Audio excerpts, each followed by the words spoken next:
So, welcome to today's webinar. Good evening to everyone that is able to join. Welcome to Canada Study Webinar. My name is Sumira and I am with C Migration Travel Agency. So, today you will learn exactly how to live and thrive in Canada. I'd encourage you all to stay to the end. I'll be sharing insider tips that can make the difference between your Canada approval and refusal. So firstly, there's this question that is usually being asked, why choosing Canada? Firstly, Canada has high quality education, as we all know. Canada degrees are recognized globally, is one of the top destinations for international students. Aside UK, Canada is also one of the top destinations. So there are work opportunities there. You can work part-time while studying and get a postgraduate. Please, if you can hear me, kindly identify because the mic is mute. I don't know if you are hearing me.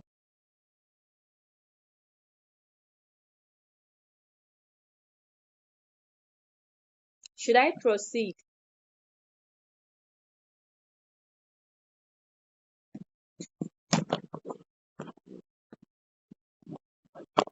Yes, yes, we can hear you. All right. So the Canada allows you to work while studying. So the third one is the immigration pathways, which is Canada offers you routes to permanent residency. The fourth one is the safe and multicultural, a welcoming environment for people from different country parts.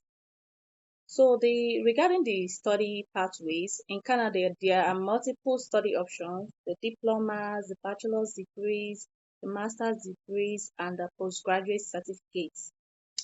The admission requirements, as we usually know, it includes WAEC and NECO, either of them, your WAEC or your NECO. Then your academic transcripts, your IELTS. Not all school requests for IELTS. Sometimes your WAEC results or your NECO can be used to waive your IELTS, depending on the school requirements. And another thing is a strong statement of purpose. The SOP is part of what actually encourages your application. If you don't give a well-written SOP, there are chances that your admission might be declined. Okay. For Nigerians, we all know that the popular intakes are between January, May, and September. That is the usual intakes. So when you want to apply for any of these intakes, January, May, or September, you should apply. It's advisable to apply 6 months before that time or as early as you can. You can even start a year before the time in order to get the best schools that will give you a better offer. So you wouldn't be rushed with your whole tuition deposit payments and the whole visa delay. So let's proceed to the visa process and requirements. The Canadian study visa process generally involves these steps. Firstly, secure admission from a designated learning institution, the school you are going for your Canada process. Then, once you get your offer letter, the second thing you have to do is to pay the required tuition deposits. Now, you have to be prepared for the tuition deposits. Before applying for any school, you have to have in mind that this school is charging such amount for a tuition deposit or tuition fee. You'll be prepared for that fee payment. Without depositing that your tuition fee, your offer letter might be waived. So number 3 is prepare your visa documents, your passport proof of funds, your SOP, your medical exam, police certificate. Then the fourth and last but not the least is to submit your visa application and attend biometrics. And coming to the proof of funds, the proof of fund is a key requirement. You must show you can cover your tuition expenses or tuition living. Then common mistakes that is mostly made by applicants, or let me say students, include unclear bank statements or unverified fund resources. Okay, let me emphasize on this bank statements.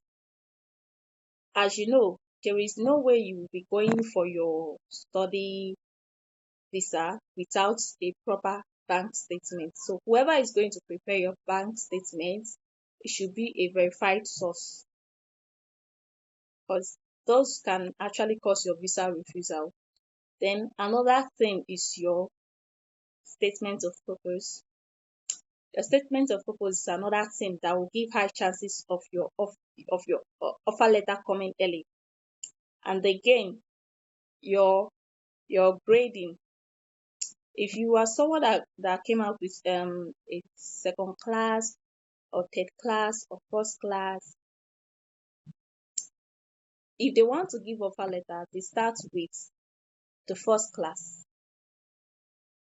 down to the second class before they reach out to third class. So once you're first class, so that you have high chances of getting your offer letter very early. Aside other requirements like your SOP being well written, no plagiarism, and your other documents being exactly what it should be. Like your documents not being a clear one, whether it's forged or not complete. You being a first class is a first key to get your offer letter. Then there's this insider tips for high approval rates. Okay, your SOP.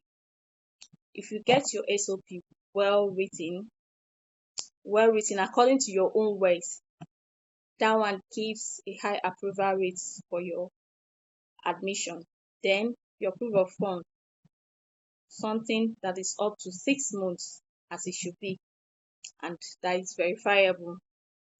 Then choosing a program that matches your academic and career history. If you choose a program that is related to what you've studied, sometimes it is required that while writing your SOP, you should choose a program. You should write a program and include your work experience in the new program you are going for.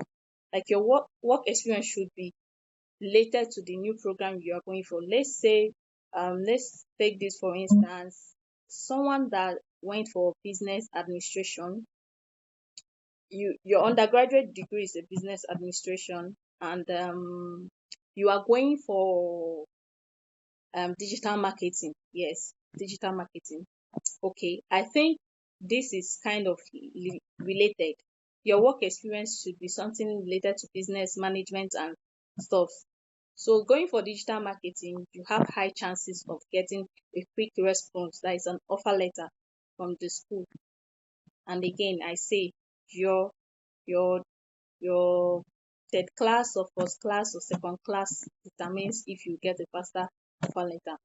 Then another one is avoiding incomplete application or misleading information. This includes your CV.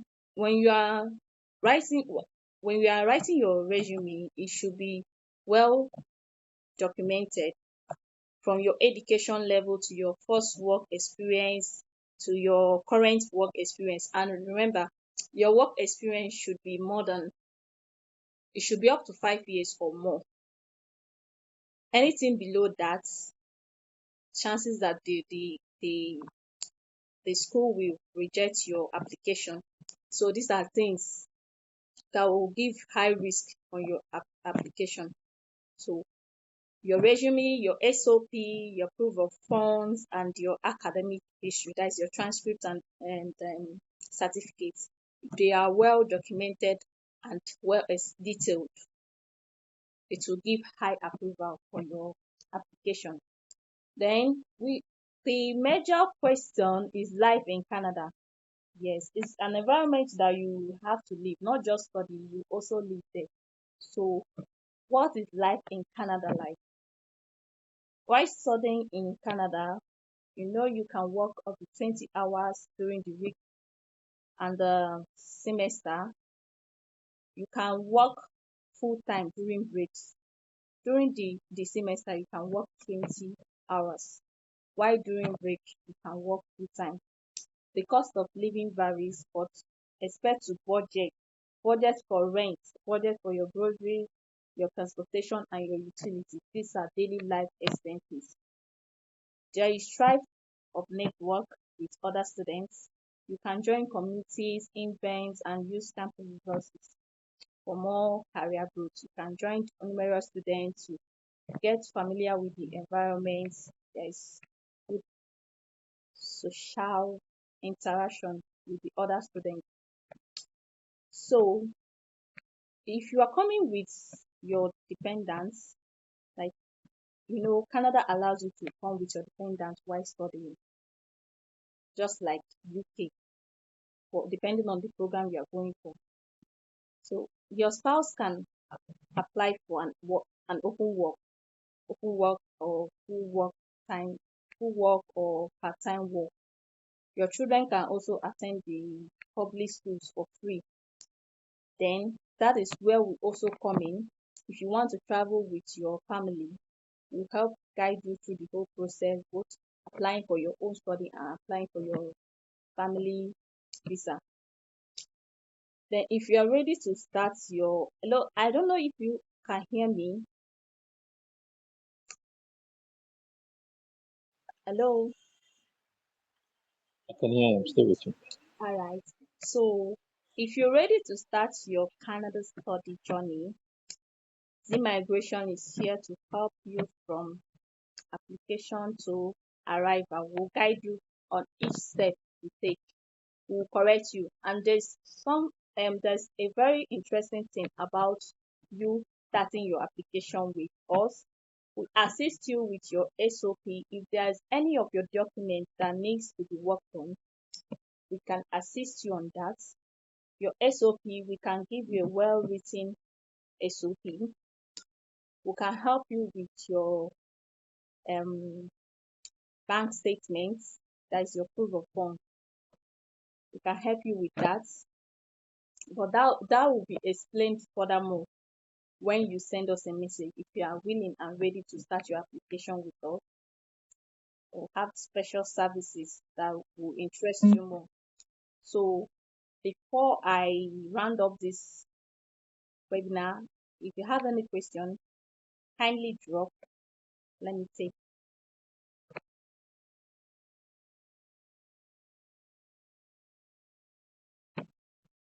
Miss Sandra, do you have any question? Because I'll be ending this webinar in a few minutes.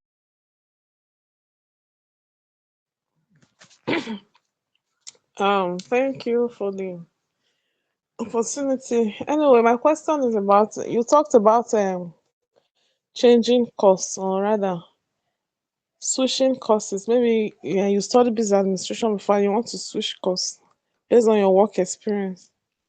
Like Okay. in Canada now, due Yes. to the high people now they are dead after school they don't have job because maybe Yes. they didn't study a course that is in demand. So and I from my research I found out that courses in demand are in education, health, um, IT, and the rest of it all. So if I want to study a course that is high in demand, like for master, because only master that can permit family, and Okay. I want a situation whereby my husband can be working. I don't want to go for a graduate diploma that my spouse cannot work. They'll just come as visitors. Or but if I study master program, at least they will give him an open work permit, Yes.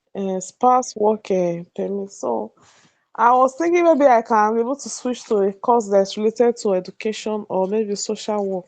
What So what that when does I that graduate, What's your Business underground administration. business administration? Yes, you can. Mm. You have to defend it with a good work experience. You can work on your resume, like your CV. You can include companies that have something related to the oh God. Can you see here? My internet is shaking. Hello.